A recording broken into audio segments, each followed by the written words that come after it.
Next priority गरीब बच्चों की पढ़ाई पे। गरीब बच्चों की पढ़ाई पे हमको ध्यान देना पड़ेगा, हमारे कौम के बच्चों की पढ़ाई पे ध्यान देना पड़ेगा। एजुकेशन अगर हमारे अंदर आ गई है तो एजुकेशन से सब कुछ हल हो जाएगा। एक एजुकेशन ही ऐसी चीज़ है जिससे हमारा हर चीज़ का हर मसला हल हो सकता है। यहाँ पे पहले सिविल सर्विसेज की तैयारी कराई जाती थी, बहुत दिनों पहले की बात है, अब वो भी बंद कर दी गई। कब बंद कर दी गई, हमसे तो पहले की बात है वो। लेकिन अगर यहाँ पे सिविल सर्विसेज की तैयारी कराई जाए तो कितना अच्छा रहेगा। और गरीब बच्चों का हमने कोविड में काम किया है, लेकिन हम किसी को बताते नहीं हैं कि हमने काम किया है। हमारे बड़े बताते हैं कि दाहिने हाथ से दिया तो बाएं हाथ को मालूम नहीं होना चाहिए। हम गरीब, मैं अभी भी कई बच्चों के, बहुत से बच्चों की पढ़ाई का पैसा मैं अपनी जेब से देता हूँ, लेकिन ना मैंने कभी फ़ोटो खिंचवाया है, ना मैं कभी कैमरे पर आना चाहता हूँ। और यहाँ तक कि जिस घर में जाता हूँ, जिसको देता हूँ, उसके साथ में अगर कोई और भी होता है तो उसको भी नहीं पता चलता कि मैं क्या दे के आया, क्या नहीं दे के आया। मैं Mohammad Shahzad, social worker, executive committee का इलेक्शन इस्लामिक कल्चर सेंटर का लड़ने जा रहा हूँ। मैं जाकिर बाग में रहता हूँ और मैं इस्लामिक कल्चर सेंटर का एक खादिम हूँ। मैं हमेशा कोशिश होती है कि गरीब लोगों की मदद की जाए, और आगे मैं ये चाहता हूँ कि मैं इस्लामिक कल्चर सेंटर के भी खादिम की तरह, इस्लामिक कल्चर सेंटर में भी खादिम की तरह काम करूँ। और मेरा मेन मकसद खिदमत ही रहता है हमेशा। मेरा जो बिजनेस है मैं उसमें भी हमेशा खिदमत से ही सब कुछ बना हूँ। अल्लाह ने जो मुझे दिया है आज खिदमत से ही दिया है। मेरा फर्स्ट प्रायोरिटी हर जगह, मैं जब हज पे जाता हूँ मैं हज का ग्रुप भी लेके जाता हूँ। मेरी जो कंपनी है वो स्टार ग्रुप है, मल्टी काम करता हूँ मैं। ह्यूमन रिसोर्सेज का मेरा काम है, थोड़ा हॉस्पिटलिटी मेरा का भी काम है। हज पे भी मैं लोगों को लेके जाता हूँ, लेकिन मेरी फर्स्ट प्रायोरिटी खिदमत रहती है। और जो मैं लोगों से इस्लामिक कल्चर सेंटर में भी मैं इलेक्शन इसीलिए ही लड़ने आया हूँ कि मैं यहाँ भी सेंटर की भी खिदमत करूँगा और लोगों की भी खिदमत करूँगा। मेरी आपसे मोहतराना दरख्वास्त है कि आप मेरे को एक बार वोट दें तो इंशाअल्लाह मैं सेंटर की भी खिदमत करूंगा और आपकी भी खिदमत करूंगा और कौम की भी खिदमत करूंगा। सबसे फर्स्ट प्रायोरिटी पे हमारी जो रहेगा मेंबर की फैसिलिटी रहेगी। हमें मेंबर की फैसिलिटी, मेंबर को कैसे फैसिलिटी देनी है। अभी आज की डेट में इस्लामिक कल्चर सेंटर में मेंबर को कोई फैसिलिटी नहीं है।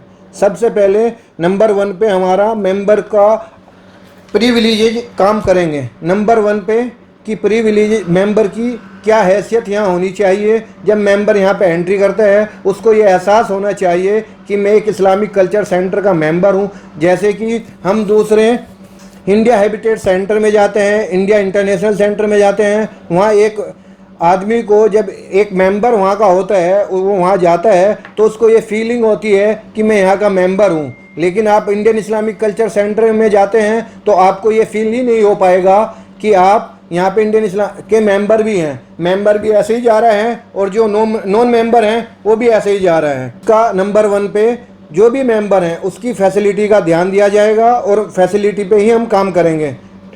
Number 2, Indian Islamic culture centre है, जो इसके फाउंडर लोग थे हकीम अब्दुल हमीद साहब और चौधरी आरिफ साहब, उनका जो विजन था सब लोग भूल गए हैं। आजकल किसी को पता ही नहीं उनका क्या विजन था। जब वो थे उन्होंने अपने हकीम अब्दुल हमीद साहब ने 10 लाख रुपए उस टाइम पे दिए थे। कैसे 10 लाख रुपए उन्होंने दिए होंगे, कितनी मेहनत से उनके पास आए होंगे, कैसे उन्होंने इस सेंटर की नींव रखी थी। उसके बाद आपका चौधरी आरिफ साहब चंदा मस्जिद के सामने बैठ के चंदा मांगा करते थे।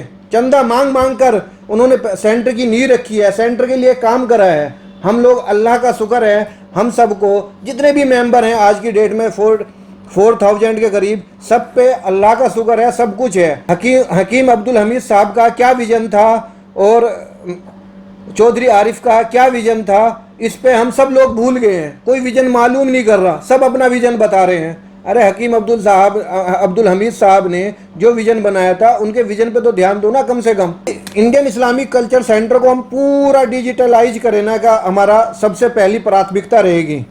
और वहाँ की जो लाइब्रेरी होगी वो बिग लाइब्रेरी होगी, इंटरनेशनल लेवल की लाइब्रेरी हमको बनानी है। इंटरनेशनल लेवल की लाइब्रेरी बनानी है और इंडियन इस्लामिक कल्चर सेंटर को पूरा डिजिटलाइज करना है। उसकी जो रूम की सर्विस है, अमेरिका में भी आदमी बैठे हैं, सऊदी अरब में भी बैठे हैं, इंटरनेशनल है ये, ऑल ओवर वर्ल्ड में इसके मेंबर हैं, लेकिन वो बेचारे यहाँ आते हैं, उनको बताया जाता है कि रूम अवेलेबल नहीं है, तो वे अपना इधर उधर जाते हैं मेंबर होने के बावजूद भी। तो हम इंटरनेशनल इसकी डिजिटलाइज पूरा करेंगे, इसको पूरा डिजिटलाइज करने का हमारा प्रोग्राम है। उसकी रूम बुक करना हो, उसमें हॉल बुक करना हो, लोन बुक करना हो, तो डिजिटलाइजेशन होगा। हम इसका नंबर 4, हम इसका एक इंडिया हैबिटेट सेंटर की तरह और इंडिया इंटरनेशनल सेंटर की तरह एक कार्ड बनाएंगे जिसमें पेमेंट होगा, आप उसी से कार्ड से पेमेंट करेंगे और आपको मंथली भी पेमेंट कर सकते हैं उसी कार्ड से ऑटोमेटिक। मैंने बहुत से उसमें देखा है कि ऑटोमेटिक आपका मेंबरशिप नंबर लिखे ऑटोमेटिक पैसा कट जाता है रेस्टोरेंट में। यहाँ पे रेस्टोरेंट है करीम, इसका लेवल और ऊंचा होना चाहिए था और मैंने देखा है, मैं खुद गया हूँ, हम लोग मेंबर होने के बावजूद वहाँ नंबर लिखाते हैं, लाइन में लगे होते हैं और नॉन मेंबर अंदर बैठे रहते हैं। कभी आपने ध्यान दिया है कि नॉन मेंबर बाहर अंदर बैठे हैं, मेंबर बाहर खड़े हैं? फर्स्ट प्रायोरिटी मेंबर की होनी चाहिए, सेकंड प्रायोरिटी पे नॉन मेंबर भी आ जाए, कोई बात नहीं। कॉफ़ी कैफे डे है, वहाँ का रेस्टोरेंट है, उसका स्टैंडर्ड कुछ तो बनाओ ना यार, इतना उसका कुछ तो स्टैंडर्ड होना चाहिए। कॉफ़ी कैफे डे का उसका स्टैंडर्ड ही नहीं है। वहाँ पे चाय और पनीर पकौड़ा मिल जाता है उसका। वहाँ मैंने एक हमारे साथ मेहमान आए थे, मैं एक बता रहा था, तो मैं बोला यार वेजिटेरियन यहाँ पे खाना मिलता है, तो वहाँ पे दाल फ्राई वगैरह कुछ खाई, तो कोई भी उसका स्टैंडर्ड नहीं था। वो बोला यार कहाँ ला के खाना खिला दिया आपने, एक ढाबे पे खिला देता तो अच्छा रहता। इतनी अच्छी जगह है, इतनी अच्छी लोकेशन है, इतना अच्छा हम वहाँ पे कर सकते हैं हम लोग, लेकिन उसके बावजूद भी वहाँ पे वो बात नहीं हो पा रही है।